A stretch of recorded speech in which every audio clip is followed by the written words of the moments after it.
ሰላም ለኪን የጸሎት ኃይል ሳልነግራችሁ አላዝም ብዬ ነው አሁን ከመሸኝ ቪዲዮ እየቀረጽኩ ያላችሁ። እነዚህን ሶስት የመጽሐፍ ቅዱስ ክፍሎች እንዲማሩ ወይም እንዲያነቡ አድርጓቸው፣ ወይም እናንተ እያነበባችሁላቸው እነሱ እንዲሰሙ አድርጓቸው።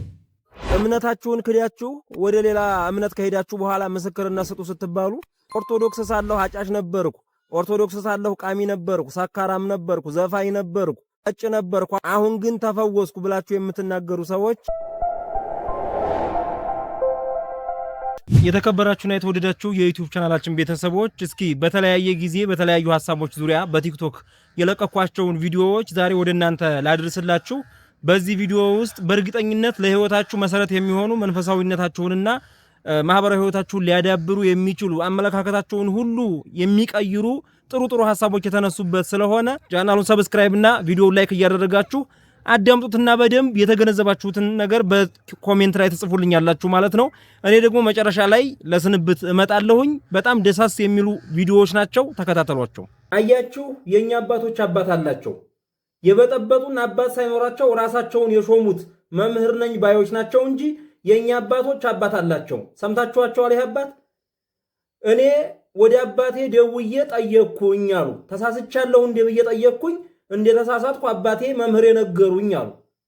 አያችሁ፣ አባት አላቸው። የአባት ደግሞ ቢጠየቁ ሌላ አባት አላቸው። የአባት ቢጠየቁ ሌላ አባት አላቸው። ያ መምህር ቢጠየቁ ሌላ መምህር አላቸው እያለ ከቅዱስ ጴጥሮስ እና ከኢየሱስ ክርስቶስ ከአምላካችን ይደርሳል። የኛ እንዲህ ብሎ ሰንሰለቱን ጠብቆ የመጣ ነው። አያችሁ፣ አንድ ይህን ተማርኩበት።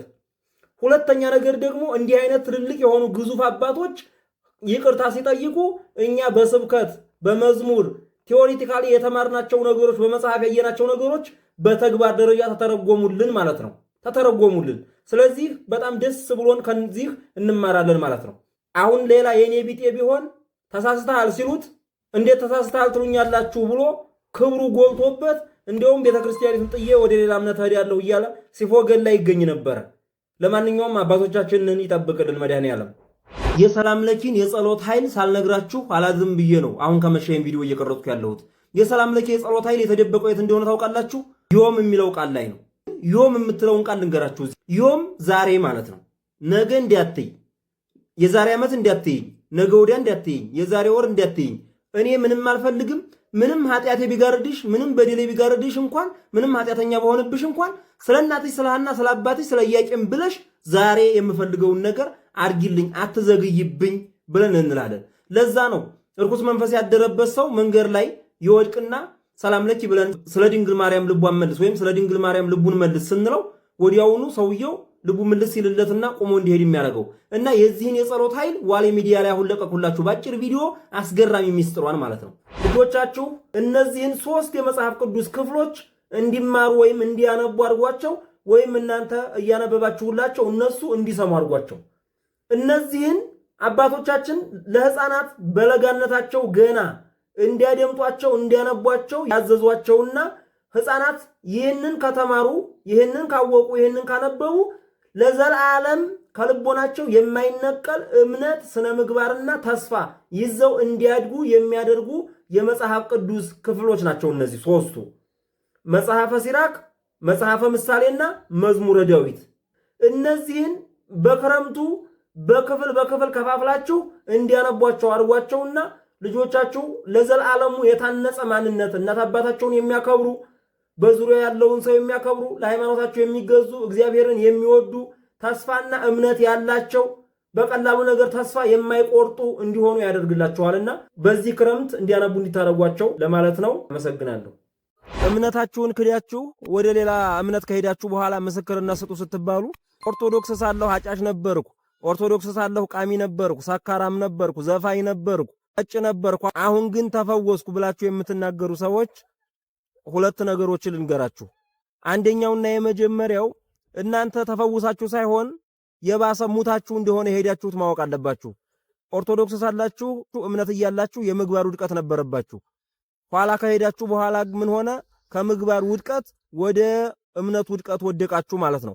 ከምዕራፍ 1 ወደ ምዕራፍ 2 ወደ ባሰ ውድቀት ወድቃችሁ ሄዳችሁ እንጂ የዳናችሁና የተፈወሳችሁ እንዳይመስላችሁ። ይልቁንስ ከዚህ በእምነታችሁ እያላችሁ ስነ ምግባራችሁ እንደከፋ ሙታችሁ ቢሆን ይሻላችሁ ነበር። ህይወታችሁ አልፎ ቢሆን ይሻላችሁ ነበር። አንድ ሁለተኛ ነገር ደግሞ አሁን ገና እምነታችሁን ያልካዳችሁ በእንዲህ አይነት ሱሶች ውስጥ ያላችሁ ወንድሞችና እህቶችን እንዲሁም የሄዳችሁትም ጭምር የኢትዮጵያ ኦርቶዶክስ ተዋሕዶ ቤተክርስቲያን ተው፣ ስነ ምግባራችሁ የተስተካከለ ይሁን፣ በአጉል ሱስ አትጠቁ፣ አትያዙ፣ ይሄ እየቆየ ወደ ሌላ እምነት ይወረውራችኋል፣ ከሃይማኖት ያስወጣችኋል ብላ የምታስተምር ቤተክርስቲያን እንደሆነችና ያላችሁት መጠንቀቅ የሄዳችሁት ማወቅ እንዳለባችሁ ልነግራችሁ እወዳለሁ። ቃለ እግዚአብሔር አይገባኝም ብላችሁ ተስፋ ቆርጣችሁ ቁጭ አላችሁ ወይም ደግሞ እየተማራችሁ አልገባችሁ ያለ ሰዎች እስኪ ይህችን ቪዲዮ አዳምጡኝ። ወደ ቅዱስ ላሊበላ መንፈሳዊ ጉዞ በምናደርግበት ጊዜ ከምንታዘባቸው ነገሮች መካከል አንዱ ቅዱስ ናኩቶ ለአብ ገዳም ላይ ያለው ጠብ ጠብ የሚለው ጸበል ነው። አይታችሁት ከሆነ ከላይ ተነስቶ ከገዳሙ አናት ላይ ተነስቶ ጠብ ጠብ እያለ ታች በጣም ጠንካራው አለት ላይ ያርፋል።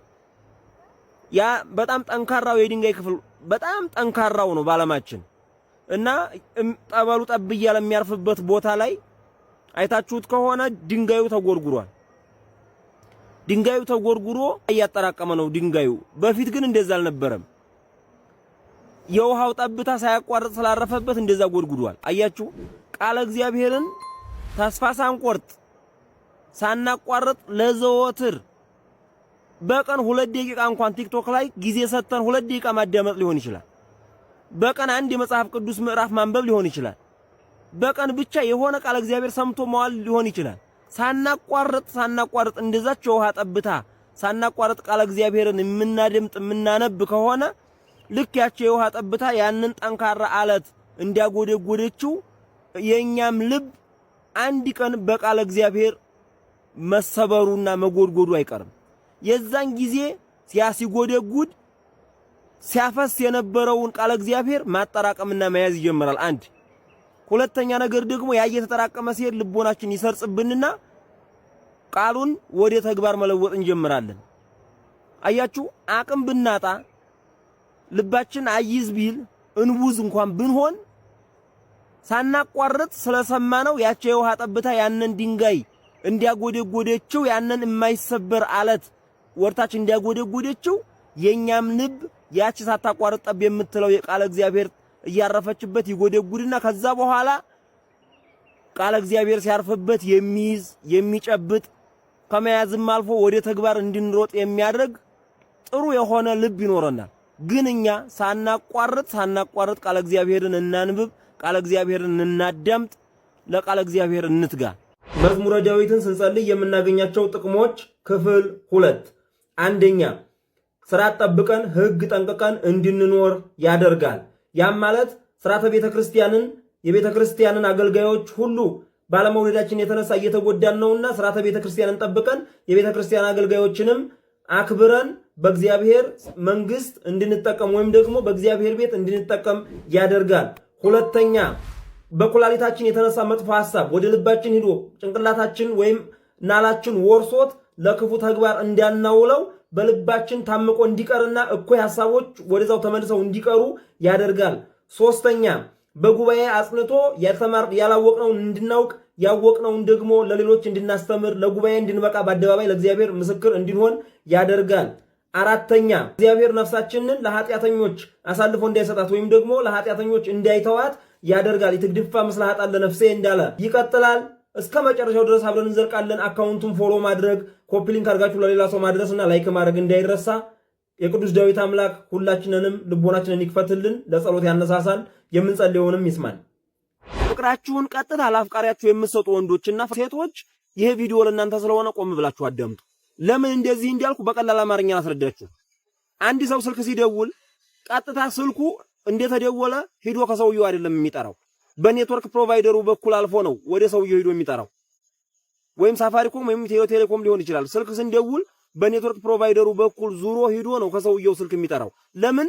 እዛ ጋር ሰርቨር ስላለ እያንዳንዱ ቅጅን ወይም ሂስትሪው ሰርቨሩ ላይ መቀመጥ ስላለበት በሰርቨሩ በኩል ዙሮ ነው ከሰውየው ሄዶ ወይም ከሴትዮዋ ከሚደወልለት አካል ሄዶ የሚጠራው። ስለዚህ ሁለቱ ስልኮች የሚገናኙበት ኔትወርክ አለ ማለት ነው። በፍቅር ውስጥም ሁለቱ የሚገናኙበት ኔትወርክ አለ። እሱ እግዚአብሔር ይባላል። እግዚአብሔር በሴቷና በወንዱ መካከል ሆኖ የሱን ለሷ የሷን ለሱ እያደረገ ፍቅራቸው ከሰይጣን ርቆ በትክክል እንዲመራ ማድረግ የሚችለው እሱ እግዚአብሔር ነው። የፍቅራችን ኔትወርክ እግዚአብሔር ነው። ስለዚህ ሁልጊዜም በቀጥታ ፍቅርን ለባል ወይም ፍቅርን ለሚስት ወይም ፍቅርን ለፍቅረኛ መሰጣጣት ስሜታዊነት እንዲጎለብትና በስሜት ተውጠን ከእውነተኛው ከእግዚአብሔር ከሚፈቅደው የፍቅር ሂደት ውጭ ወጥተን ራሳችን በስሜታዊነት ሞልተን ወደ ማፈርና እርስ በርስ ወደ መጠላላት ደረጃ እንዲያንሄድ ይረዳናል። ይሄ ማለት ነው ሰይጣን በፍቅር ውስጥ ገብቶ ሁለት ሰዎች እንዲለያዩለት እንዲጣሉለት ያደርጋል። ነገር ግን አልጣላለት ካሉ የሚያደርገው ነገር ምን እንደታውቃላችሁ? በሁለታቸው መካከል ያላቸውን ፍቅር መጨመር ነው። በዛን ጊዜ ስሜታዊ ይሆኑና በግንኙነታቸው እንኳን የሚሆኑባቸው የሚሄዱባቸው በትዳር ያሉትን ለማለት ፈልጌ ነው። በግንኙነት እንኳን የሚሄዱባቸው ሁኔታዎች በሙሉ ስሜታዊ ይሆኑና ህሊናቸው በትዝብት ራሳቸውን እንዲጠሉ ሌት የሆኑት ቀን እንዲያስጠላቸው በማድረግ ባልና ሚስት እርስ በርስ ተጠላልተው እንዲፋቱ ወይም ደግሞ እንዲቀያየሙ ወደ ማድረግ ደረጃ ይሄዳል። ማን? የስሜት ፍቅር ማለት ነው።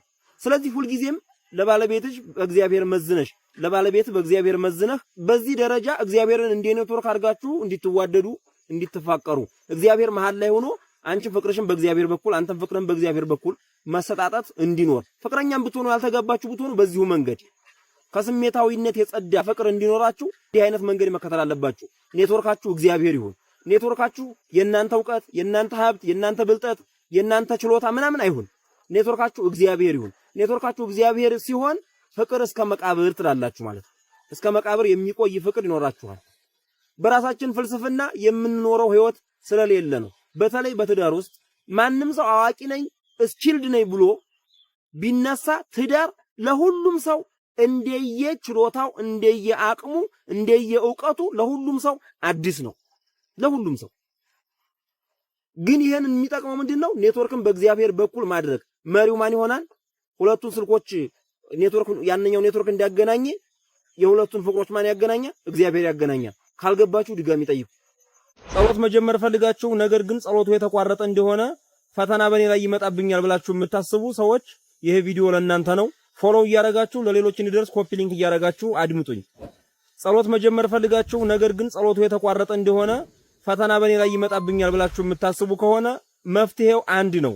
እሱም በጸሎቴ ነው የምድነው ብሎ አለማሰብ ነው። እኛ የምንጸልየው እግዚአብሔር በሰውነታችን የሰጠንን አቅም ተጠቅመን የበኩላችንን ድርሻ ወይም የቻልነውን ያክል እግዚአብሔርን ለመጠየቅና እግዚአብሔር አድርጎ ያለንን ፈቃዱን ለመፈጸም ነው እንጂ ሁልጊዜ እኛ በጸለይነው ጸሎት ተጠብቀን የማንኖር መሆኑን መገንዘብ አለብን። እንጸልያለን፣ እግዚአብሔር በጸሎታችን መጥቶ መልስ ይሰጠናል። ነገር ግን የሆነ ጊዜ ጸሎት አቋርጠን ፈተና እንዳይገጥመን ከፈራን ማድረግ ያለብን ጸሎቱን መጸለይ። ነገር ግን ጸሎቱን ስንጸልይ እየዳን ያለነው ወይም በሰላም እየዋልን እያደርን ያለነው በእኛ ጸሎት አለመሆኑን ማመን። በእኔ ጸሎት ሳይሆን በእግዚአብሔር ቸርነት ነው በሰላም የምውለውና የማድረው ብሎ የሚያስብ ሰው በድንገት እንኳን ጸሎት ቢያቋርጥ ፈተና አይገጥመውም። ምክንያቱም በጸሎቱ አልተመካማ። ይሄ ነው መልሱ። ጋን የሚባል ነገር የለም። አንዲት እናት ልጇ ምንም ይበድላት እሳት ውስጥ አከተው ትከቷለች። እናትክ የፈላ ውስጥ አከተው ከእናት በላይ የሚያስብልን ክርስቶስ እንዴት በሚፈላ ውሃና በእሳት ያቃጥለናል? በዚህ ቪዲዮ ላይ የሰውየው ሐሳብ ምንም ይሁን ምንም አላውቅም፣ ግን ይሄ የተናገረው ነገር እውነት ሊመስላችሁ ስለሚችል በምድር ላይ እናት ልጇ ምንም ክፉ ቢሆን እንዲሞት አትፈልግም ወይም ህይወቱ እንዲታልፍ አትፈልግም። እግዚአብሔር ግን ሰውን በሞት በኩል ይወስዳል። አያችሁ፣ የእናትን አንጀት የፈጠረው ግን እግዚአብሔር ነው። ይቺ ሩህሩህ እናት ልጇ እንዲሞትባት አትፈልግም። እግዚአብሔር ግን በሞት በኩል አድርጎ ሰዎችን ይወስዳል። እዚህ ነው መረዳት። ስለዚህ እግዚአብሔር ሩህሩህ ነው ወይም የእናቶችን ሩህሩህ አንጀት ፈጥሯል ማለት ፍርዱ ይቀራል ማለት አይደለም። ምክንያቱም ያ ቢሆን ኖሮ ጨክኖ አይገለንም ነበረ ወይም ጨክኖ በሞት በኩል አይወስደንም ነበረ። አሁን ከረፈደ የገባኝ ነገር ልንገራችሁ። በሰኔ ጎልጎታ ጸሎት ላይ እኮ ወንድ ወይም ሴት ልጁን በስምሽ የሰየመ በሰማያውያን መላእክትና በምድራውያን ሰዎች ዘንድ ከፍ ያለ ግርማ ሞገስን ያገኛል የሚል ቃል ኪዳን አለ። እግዚአብሔር አሁን እኛን እንዲህ የሚምርበት ምክንያት አጥቶ ነው እንጂ ይሄ እንደው የሚያስምር ነገር ሆኖ ቀላል አይደለም ወይ ነበር በጊዜው ጸሎት በማድረግበት ጊዜ። አሁን ግን ገባኝ። ለካ የእመቤታችን ስም የቅዱሳን ስም በሚጠላበት በዚህ ዘመን ወልደ ማርያም፣ ገብረ ማርያም፣ ወለተ ማርያም፣ ወልደ ሚካኤል፣ ወልደ ገብርኤል፣ ገብረ ሚካኤል የሚባሉ እነዚህ ወዘት አይነት ስሞች የኋላ ቀር ስሞች ናቸው፣ የድሮ ስሞች፣ የጥንት ስሞች ናቸው እየተባለ የሚጠላበት ዘመንና ልጁን በእንዲህ አይነት ስሞች መጥራት የኋላ ቀርነት ምልክት ነው የሚባልበት ዘመን እንደሚመጣ የክርስትና ስሙን መሸምደድ የኋላ ቀርነት ምልክት አድርጎ ሰው ሁሉ ክርስትና ስሜን አላውቀው ማለትን ወይም ደግሞ ክርስትና ስሜን ቤተሰቦች ናቸው የያዙት ማለትን እንደ ፋሽን የሚቆጥር ትውልድ እንደሚመጣ ስላወቀ ነው ለካ ጌታችን ይሄን ያደረገው። ስለዚህ በዚህ ዘመን ጨክኖ እመቤታችን ስትጠላ ቅዱሳን በሚጠሉበት ሰዓት ጨክኖ የልጁን ስም በቅዱሳንና በእመቤታችን የሰየመ ከፍ ያለ ግርማ ሞገስን እንደሚቀበልና በሰማያትነትም ልክ እንደሚለካለት እየነገራት ነበር ለእመቤታችንና እንደው ማስተዋሉን ይስጠን። መዝሙረ ዳዊት ላይ ከሚገርሙኝ ነገሮች መካከል አንዱን ልንገራችሁ።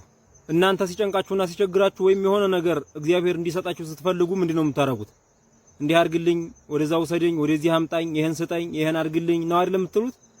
መዝሙረ ዳዊት ግን እንደሚያስረዳን እግዚአብሔርን የሆነ ነገር እንዲያረግላችሁ ከፈለጋችሁ ይሄን አድርግልኝ እያላችሁ ያላቅት ልጆች አምጣ ይላሉ እንደሚለው ሳይሆን አመስግኑት። እግዚአብሔር የሆነ ነገር እንዲያረግላችሁ ከፈለጋችሁ አመስግኑት።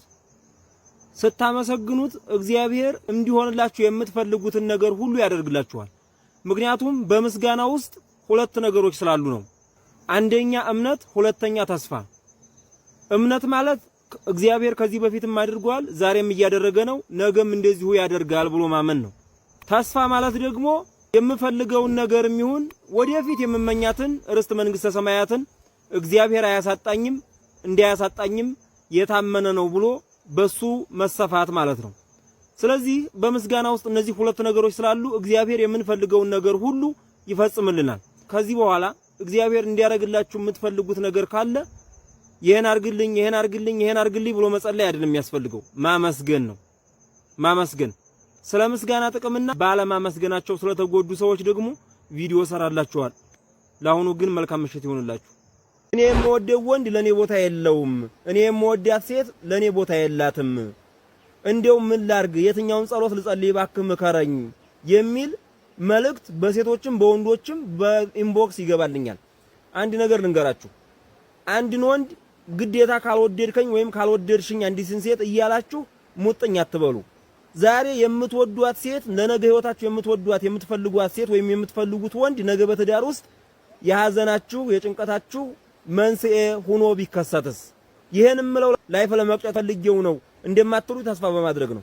ላይፍ መቅጨት ማለት የነገ ደስታውን ዛሬ ጨርሶ የነገ ህይወቱን በሐዘን መግፋት ማለት ነው ላይፍ መቅጨት ማለት። ስለዚህ ለዚህ መልስ አልሰጥም፣ ኦርቶዶክሳዊ ያስተምሮም ስለሌለው ማለት ነው። ነገር ግን እናንተ ዛሬ ላይ ግድ ካላገኘሁት የምትሉት ወንድ ነገ ላይ ችግር እንዳያመጣባችሁ ወይም ሴቲቷ ነገ ችግር እንዳታመጣባችሁ በማስተዋል ሆናችሁ አፍቅሩ፣ በማስተዋል ሆናችሁ ውደዱ። ፍቅር አይን የለውም አይባልም፣ አይን አለው። በደንብ አድርጋችሁ ህይወት በደንብ አድርጋችሁ ህይወት አስተውሉ። ነገ ሐዘን ላይ መውደቅ የለባችሁም። ምን አይነት ጸሎት ልጸልይ፣ እንዲህ አይነት ጸሎት ጸልዩ፣ እንዲህ አይነት ጸሎት ጸልዩ አላላችሁም። ምክንያቱም ያገኛችሁትን ጸሎት ጸልዩ፣ በንጹህ ልቦና ግን ሆናችሁ ጸልዩ። እግዚአብሔርን እንዲህ በሉት።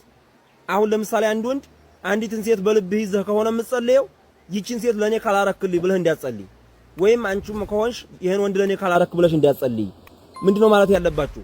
ሐሳቡ ንጹህ ሆናችሁ እግዚአብሔር ሆይ የሚጠቅመኝን ስጠኝ የማይጠቅመኝን ወደኔ አታንጣብኝ ብላችሁ ጸልዩ። የዛን ጊዜ ልባችሁ ንጹህ መሆኑን አይቶ እግዚአብሔር ወደሚጠቅማችሁ ይወስዳችኋል። ስትጸልዩ ግን እሷ ለኔ ያርግልኝ እያላችሁ የሚጠቅመኝን ስጠኝ ካላችሁት ሐሳባችሁ እሷ ጋር ነው ያለው እንጂ እግዚአብሔርን እየነገራችሁት አይደለም ማለት ነው ያላችሁት። እንደዚህ አድርጉ። ከዛ ውጭ ግን አቋራጭ ነገር ሂዳችሁ አቋራጭ ነገር ተጠቅማችሁ እንዲያፈቅራችሁ ወይም እንዲታፈቅራችሁ የምታረጉ ከሆነ አንዲ ሰው በማይረባ ነገር አንዲት ሴት እንድትወደው አድርጉ ወይም አንዲት ሴት በማይረባ ነገር በምናምንቴ አንድ ወንድ እንዲወዳት አድርጋ እንዴት ነው ህይወቷ የሚኖራት? ይሄ ሰውዬ እኮ በመብቱ አይደለም ያፈቀረኝ ወይም በመብቱ አይደለም ያፈቀረችኝ እኔ በሌላ ነገር ይጃት ነው እንጂ እያለ በገዛ መብቱ ያላፈቀረው ሰው ፍቅር በገዛ መብቱ ያልወደደው ሰው መውደድ ምን አይነት መውደድ ነው የሚሆንለት? ስለዚህ ይሄ በምድርም አረንቋ ነው፣ በሰማይም አረንቋ ነው። እንዲህ አይነት መፍትሄ እንዳትሄዱ። ዝም ብላችሁ እግዚአብሔርን ጸልዩ፣ ለምኑ። እንግልቱ ከባድ ሊሆን ይችላል፣ ግን ታግሳችሁ እግዚአብሔርን ለምኑት። እግዚአብሔር የሚጠቅማችሁን አይወስድባችሁም፣ በእርግጠኝነት እመኑ። የማይጠቅማችሁን ደግሞ አያመጣባችሁም። ምናልባት ይችን ሴት ወይም ይሄን ወንድ ብታጡ ሌላ የተሻለ ነገር ይዞላችሁ ሊመጣ አስቦ እንደሆነ ማመን አለባችሁ። ደስ የሚል ነገር ልንገራችሁ። አንዲት ሴት በዓለም ላይ ካሉ ወንዶች መርጣ አንዱን ወንድ ለሷ የማድረግ መብት አላት። አንድ ወንድ በዓለም ላይ ካሉ ሴቶች መካከል መርጦ አንዷን ሴት የሱ የማድረግ ሙሉ መብት አለው እግዚአብሔር የሰጠው። የተጻፈችልኝ ይችላል የተጻፈልኝ ይሄ ነው የሚባል ጣጣ የለም። አመሰግናለሁ። የክብን መንፈሳዊ ትርጉም ልንገራችሁ። ሰዎች በመንፈሳዊ ጋብቻ የሚጋቡበት ቀለበት ክብ ነው። ለዛውም ክርክራት የሌለው የሆነ ነገር ሻካራ ነገር የሌለው ፈርጥ የሌለው ምን የሌለው ልሙጥ ክብ ነው። ቤተክርስቲያን ሲሰራ ክብ ተደርጎ ነው። ካህናት ራሳቸው ላይ ሲጠመጥሙ ክብ አድርገው ነው። የመነኮሳት ራሱ ከራሳቸው የሚደፉት ክብ ነው። ለምን ይመስላችኋል? አሁን የሚሰሩ አብያተ ክርስቲያናት ከካቶሊክ ይወሰዱ የት ይወሰዱ እንጂ አይታወቅም። ቅርጻቸው እየተበላሸ ነው እንጂ ቤተክርስቲያንም ክብ ነው። 3 ነገሮችን በውስጡ ያካተተ ቅድስት መቅደስ ቅኔ ማህሌትን ያካተተ ማለት ነው። እና ትናንትና ህንጻተ ቤተክርስቲያን ነው፣ የቤተክርስቲያን ምስረታ ነው። አምላካችን ለሐዋርያት እንዲያርጋችሁ ስሩ ብሎ ያመኑ ምዕመናን እንዲጠቀሙበት ቤተክርስቲያን እንዲታነጽ ያዘዘበትና የመጀመሪያው ቤተክርስቲያን በፊልጵስዩስ የተመሰረተበት ዕለት እንደሆነ ሁላችሁም ታውቃላችሁ። ከዚህ ጋር ተያይዞ ነው እኔ ለምንድን ነው ከክብ የወጣ ቤተክርስቲያን የሚሰራው? ክቡን ማሳመርና የተዋበ አድርጎ መስራት አይቻልም ነበር ወይ ብዬ ጠይቃለሁ። ክብ እኮ መንፈሳዊ ትርጉም አለው። እዚህ ቀረ የማይባል መጀመሪያውና መጨረሻው የማይታወቅ ማለት እኮ ነው። ክብ ማለት እግዚአብሔር መጀመሪያውም መጨረሻውም አይታወቅም። እዚህ ጀምሮ እዚህ ያልቃል አይባልም። ገጠር ራሱ የሳር ቤት ሲሰራ ክብ ተደርጎ ነው የሚሰራው። እንደው ዝም ብሎ አይደለም። የሳር ቤትን ትርጉሙን ራሱ እነግራችኋለሁ በቀጣይ ቪዲዮ። ላይክ ማድረግና ሸር ማድረግ ለሌሎች ማድረስ እንዳይረሳ። ለመጽደቅ እንደ አንድ ክርስቲያን ምንድነው ማድረግ የሚጠበቅብኝ ብላ አንዲት እህት በኢንቦክስ ጠየቀችኝና ለምን ለሁላችሁም መልስ አልሰጣችሁም ብዬ ወደዚህ መጣሁኝ። አንድ ክርስቲያን መኖር ያለበት ለመጽደቅ ብሎ አይደለም። በነገራችን ላይ ክርስቶስን ለመምሰል ብሎ ነው። ወይም ሲኖር ክርስቶስን መስሎ ነው እንጂ መኖር ያለበት ለመጽደቅ ብሎ ካልኩሌሽን እየሰራ መኖር የለበትም። ምክንያቱም አብዛኞቻችን የተሸወድነው ከሃይማኖት እንድንወጣ የሚያደርገን ለመጽደቅ ካልኩሌሽን እየሰራን ስለምንኖር ነው። አመቱን ሙሉ ስነ ምግባር የለንም ወይም ደግሞ መልካም ምግባር አንሰራም። ነገር ግን በሆነ በዘከርነው ዝክር ለማምለጥ እንሞክራለን። ወይም በመጸወታት አንድ ቀን በዛች በኩል ሾልከን ለማምለጥ እንሞክራለን። የሰው ልጅ በምልጃ የሚያገኘው ቅዱሳን የሚያማልዱትም እድሜውን ሙሉ መልካም ስራ ሲሰራ እየኖረ ነገር ግን ድክመት ካጋጠመው በዛ በድክመቱ በኩል አልፈው ነው እንጂ ምልጃን የሚሰጡት እየተዝረከረከ እንደፈለገ ኑሮ በዘከረው ዝክርና በሰጠው ምጽዋት አይደለም የሚጸድቀው ክርስቲያን። ይህን ነገር በደንብ ማሰብ አለብን። ስለዚህ ስንኖር ለመጽደቅ ብለን ሳይሆን ክርስቶስን ለመምሰል ብለን ነው መኖር ያለብን። ምክንያቱም ክርስቶሳውያን ስለሆን ማለት ነው። ክርስቶስን ለመምሰል ከኖርን ገነት መንግስተ ሰማያትን አናጣትም። ክርስቶስን የመሰለ ሰው ገነት መንግስተ ሰማያትን አያጣትም በፍጹም። ለመጽደቅ ብሎ መኖር ግን ካልኩሌሽን ጥሩ አይደለም ልላችሁ ፈልጌ ነው። አመሰግናለሁ። ዮናስ አቤት፣ ምን ሆነህ ነው? እንደው ጸሎት ለማድረግ ፈልጌ ነበር። ማለት ጸሎት አድርጌ አላውቅም። እንደው ጸሎት ላደርግ ፈልጌ እንደው የትኛውን ጸሎት ባደረግ እግዚአብሔርን አስደስተዋለሁኝ፣ እንዲሁም ደግሞ እኔም እንደው የልቦናዬን መሻት የሚፈጽምልኝ ጸሎት ምን አይነት ጸሎት ባደርግ ነው እያልኩ በውስጥ እያሰብኩ ነበር። አሁን ይኸውልህ ጀማሪ ከሆንክማ ልንገርህ፣ እንዲህ ታደርጋለህ። ውዳሴ ማርያምንና መዝሙረ ዳዊትን ትጸልያለህ ማለት ነው። መዝሙረ ዳዊት እግዚአብሔር ተጠይቆ ደስ የሚያሰኝህ ጸሎት የቱ ነው ተብሎ ቅዱስ ዳዊት የጸለየው ጸሎት ወይም የዳዊት መዝሙር ነው የሚያስደስተኝ ብሎ ለአባቶቻችን ተናግሯል። እመቤታችንንም ሲጠይቋት እመቤታችን ውዳሴንና ቅዳሴን የሚጸልይ ሰው እጅጉን ያስደስተኛል የልቦናውንም መፈጽምለታለሁ ብላ ተናግራለች።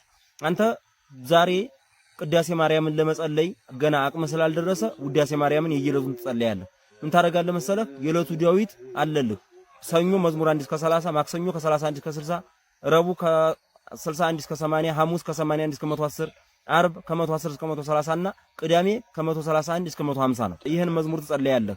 ከዛ ደግሞ እሁድ ጸሎተ ነቢያት ይባላል። ያንን ጸሎተ ነቢያቱ አንድ ላይ የተያያዘ ነው ዳዊቱ ጋር። እንዲህ አድርገህ ከለቱ ዳዊት የቻልከውን ያክልና የለቱን ውዳሴ ማርያም እያረክ ጸልይ።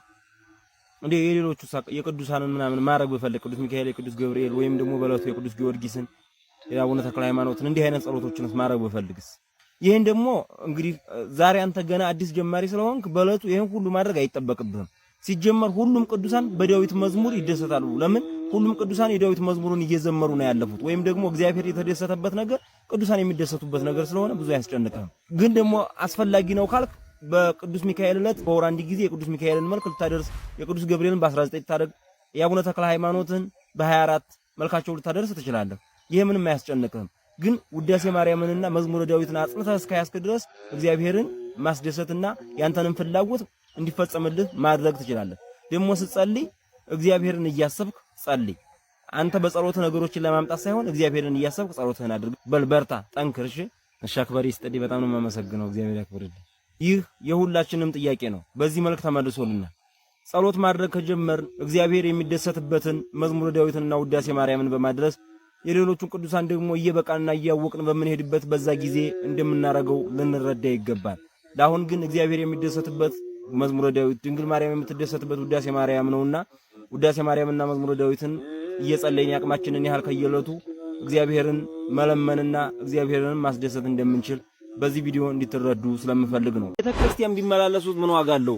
ዋናው ነገር ኃጢያቱንና ክፋቱን መተው ነው እንጂ ብላችሁ የምታስቡ ሰዎች አዳምጡኝ። የሰው ልጅ ክፋትም ይኖርበት ኃጢያትም ይኖርበት በደልም ይኖርበት ምንም ይኖርበት ቤተክርስቲያን ካልሄደ ያን ክፋቱንና ተንኮሉን እንዴት አድርጎ ይተዋል? ክፋቴን እስከምተው ቤተክርስቲያን አልሄድም ካለኮ ወይ ሰው ሲሞት ነው ወይ ራሱ ሲሞት ነው ቤተክርስቲያን የሚሄደው ማለት ነው።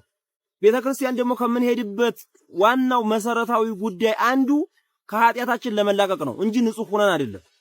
ሰው ክፉ ይስራ ግን ቤተክርስቲያን ይመላለስ እግዚአብሔር ከዛ ካለበት ክፉ ነገር አንድ ቀን ነቅሎ ያወጣዋል። ቃለ እግዚአብሔር እስማ ከዛ ካለበት ክፉ ነገር አንድ ቀን ነቅሎ ያወጣዋል እንጂ ኃጢያት እየሰራው እንደብዬ ቤተክርስቲያን ሄዳለሁ ብሎም እስከተቀመጠ ድረስ እስከመቼውም ከኃጢያት ንጹህ አይሆንም።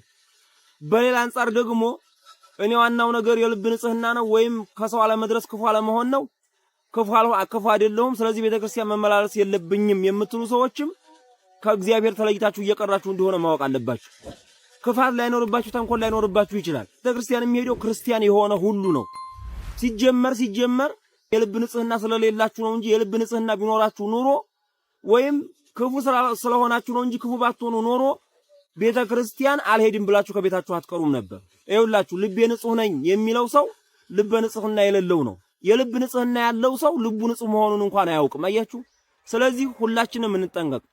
በዚህ ዓለም ላይ 1000 ዓመት የሚኖሩ ሰዎች እንዳሉ ታውቃላችሁ። ይህን ታሪክ ባለመስማታችሁ ትቆላጫላችሁ። እውነት ለመናገር ማለት ነው። በእስራኤል ምርኮ ጊዜ ከምርኮነት የተረፉት ወይም የተመለሱት ሰዎች ምን አሉ መሰላችሁ? እንግዲህ በዚህ እስራኤል የሰጧትን ታበቅላለች እየበላን እየጠጣን ከኖር ድጋሚ ጽዋዌ ሊያገኝና አይደለም ምርኮ ሊያገኝና አይደለም ወይ ብለው ከዛች ምድር ወጥተው ለመጥፋት ሄዱ። ሲሄዱ ሙት ባህር አገኙ። ያነ ባህር ምን አይነት መሰላችሁ? የዶሮ ላባ እንኳን ቢሆን የሚያሰጥም ባህር ነው። ያንን ተሻግረው ግን 1000 ዓመት የምታኖር ምድር ነበረች። ይኸውላችሁ ይሄን የሚናገረው ቅዱስ ዳዊት ወይም ሮሙ ፍኖተ ለልቡባን ልበ ንጹሐን ለሆኑ ቅኖች ለሆኑ እግዚአብሔር መንገድን የቅንነትን መንገድ ይመራቸዋል ወደ ቅን ቦታ ያደርሳቸዋል የሚለውን ሲተረጉም ነው። እና ሄዱ እና ያነ ባህር የዶሮ ላባ እንኳን የሚያሰጥመው ጥጥ የሚያሰጥመው ባህር ጸንቶላቸው ተሻግረው ሄዱና ሀገረ አዚፍ ደረሱ። ብሔረ አዚፍ ያ ማለት ብሔረ አዚፍ ማለት የረፍት ቦታ ናት። እዛች ሲደርሱ እዛው ኖሩ። ከ9 ነገድ ከመንፈቅ ተውጣተው ነበር የሄዱት። እዝራን አለቃ አድርገው ነበር የሄዱት። በዛው ሀገር መኖር ጀመሩ። 1000 ዓመት ነው የሚኖሩት ከዛች ሀገር ከገቡበት ጊዜ ጀምሮ። የሚገርማችሁ በሐሳዊ መሲህ ዘመን መተው ሰማዕትነትን ይቀበላሉ። እነዚህ ሰዎች ያሉት የቀሩት ማለት ነው 1000 ዓመት ከመሙላቱ በፊት ያሉት 1000 ዓመት ከዚህ በፊት 1000 ዓመት ሲሞላ እየሞቱ ያለፉት ሳይሆን አሁን ከዚህ በኋላ ለሐሳዊ መሲህ ዘመን የሚደርሱት ወደዚህ ዓለም መተው ሰማዕትነትን የሚቀበሉ ህዝቦች ናቸው። በ3 ሩካቤ 3 ልጆች ይወልዳሉ። 2 ወንዶች ይሆናሉ፣ አንዷ ሴት ትሆናለች። ሴቷ እናቷን ታገለግላለች። አንዱ ወንድ እግዚአብሔርን፣ አንዱ ወንድ አባቱን ያገለግላል። እንዲህ ብለው ነው የሚኖሩት። ዞሲማስ የሚባሉ ባህታዊ ወደዛ ሄደው ነበር።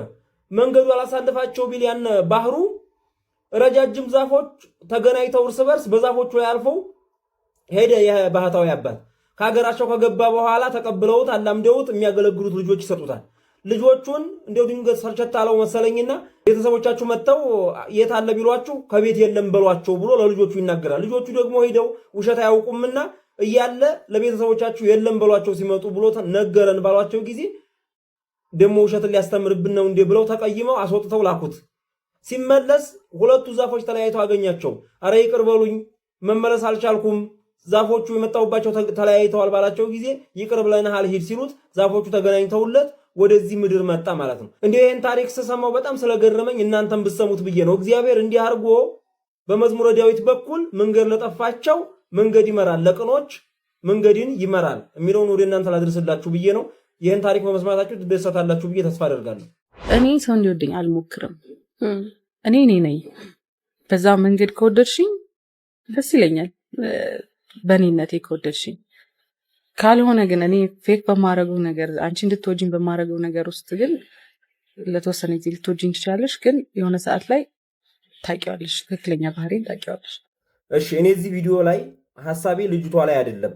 እህታችን እዛ ቲክቶክ ላይ ሲመላለስ ስላገኘሁት ሐሳቡን ነው ይዤ የመጣሁት እንጂ እህታችን ጋራ ምንም አይነት እንትን ያለው ነገር የለኝም። ኢትዮጵያ ውስጥ አይደለንም ወይ ያለ ነው? ኢትዮጵያ ውስጥ እኮ የተቀመጡ ህጎች አሉ። ማህበረሰቡ የሚያስቀምጣቸው ህጎች አሉ። በእግዚአብሔር የተቀመጡ ህጎች አሉ። ያ ማለት ይህን ማድረግ ነውር ነው፣ ይህን ማድረግ ክብር ነው ብሎ ያስቀመጣቸው ህጎች አሉ። ስለዚህ እነዛን ህጎች እስከተከተልኩ ድረስ ማን ሊጠላኝ ይችላል? እነዛን ህጎች አክብሮ መኖር ነው እንጂ እኔን በኔነቴ ውደደኝ የሚያስብል ነገር አለ ወይ? ማለት እኔን በኔነቴ እንዴት ነው ሰው ሊወደኝ የሚችለው? እኔ ሞራል ማከብር ህግን የማከብር በፈጣሪም በሰውም የተቀመጡ ትክክለኛ የሆኑ ህግጋቶችን የማከብር ከሆነ ምናልባት ጥሩ ነገር ሆኖ ማህበረሰቡ የማይቀበላቸውን ነገሮች አይመለከትም። ግን የማህበረሰቡን ሞራል ከሃይማኖትም ከማህበረሰቡም ሞራል ጥሩ የሆኑትን እስከተከተልኩ ድረስ ሊጠላኝ የሚችል ሰው ሊኖር ይችላል ወይ? ይሄ ነገር ወዴት እንደሚወስደን ታውቃላችሁ? ትክክለኛና ጥሩውን ነገር ማህበረሰቡ አምኖ የሚቀበለውን ነገር ስንሰራ ወይም አንድ ሰው ሲሰራ ይወደድ ባይ ለእንትና ታሸረግዳለህ እንጂ ወደ መባል ደረጃ መጣ። ትክክለኛ ሞራሉን የማህበረሰቡን ሞራል የሚያከብር ሰው ልክ እንደ አሸርጋጅና ወደድ ባይ እየተቆጠረ ነው የመጣው በእንዲህ አይነት ንግግር ምክንያት። እንደዚህ አይነት ነገሮች ምናልባት ሊመጡ የሚችሉት ብዬ የማስበው በምን ይመስላል መሰላችሁ? ሰው ትክክለኛውን ህግ አይከተልም። ያ ማለት ከትክክለኛው ህግ ያፈነግጣል። በአመጋገብ ሊሆን ይችላል፣ በአለባበስ ሊሆን ይችላል። ከትክክለኛው ከፈጣሪና ከሰው ህግ አፈንግጦ ይወጣና ሰው ሲያማው ምን ይላል መሰላችሁ? ለምን እንዲህ ያደረገ ብሎ ሰው ሲነቅፈው ምን ሊል ይችላል? እኔ የምከተለው የራሴን ነው። የራሴን ስከተል ከወደድከኝ ውደደኝ፣ ካልወደድከኝ ደግሞ ተወው እንጂ አንተን ለመምሰል ብዬ የማስመስለው ነገር የለኝም። አንተን ለመምሰል ብዬ የተባለው ሰው እኮ የማህበረሰቡን ህግ የሚያከብር የፈጣሪን ህግ የሚከተል ሰው ሊሆን ይችላል ይሆናል። ብዙ ጊዜ እንደዛ ነው። እና የተቀመጠ ህግና ስርዓት እንድንወደድም እንድንጠላም የሚያደርግ የተቀመጠ ትክክለኛ የሆነ በፈጣሪም በሰውም የተመዘነ ህግና ስርዓት እስከተቀመጠ ድረስ እኔን በኔነቴ ውደዱኝ ማለት ያስፈልጋል ወይ? ምናልባት ደግሞ በጎን እንዲህ ያለ ከሌለህ እንዲህ ያለ ከሌለህ እንዲህ ያለ ከሌለህ አልወድህም ብሎ መስፈርት የሚያመጡ ሰዎች በራሳቸው ደግሞ የሞቱ ስለሆኑ መስፈርታቸውም የሞተ ስለሆነ ራሳቸው በፈጣሪ ህግ ተመዝነው የወደቁ ስለሆኑ እነሱን አይመለከትም። ምክንያቱም እነሱ እኛን ሊመዝኑን አይችሉም። ትክክለኛ ህግ የሚከተልን ሰው እነሱ ሊመዝኑት አይችሉም። እና ምን ትላላችሁ እዚህ ሐሳብ ላይ ለማለት ፈልጌ ነው። የቻናላችን ቤተሰቦች እንግዲህ እንደሰማችኋቸው በጣም አስተማሪና ጥሩ የሆኑ ቪዲዮዎችን ወደ እናንተ አድርሻለሁ። ማህበራዊ፣ መንፈሳዊና የትኛውም አይነት ዕውቀትን የሚመለከቱ ጉዳዮችን አግኝታችሁባቸዋል ብዬ ተስፋ አደርጋለሁ። እንደተለመደው ቪዲዮውን ላይክ፣ ቻናሉን ሰብስክራይብ ማድረጋችሁን እንዳትረሱ። መልካም ጊዜ ይሆንላችሁ።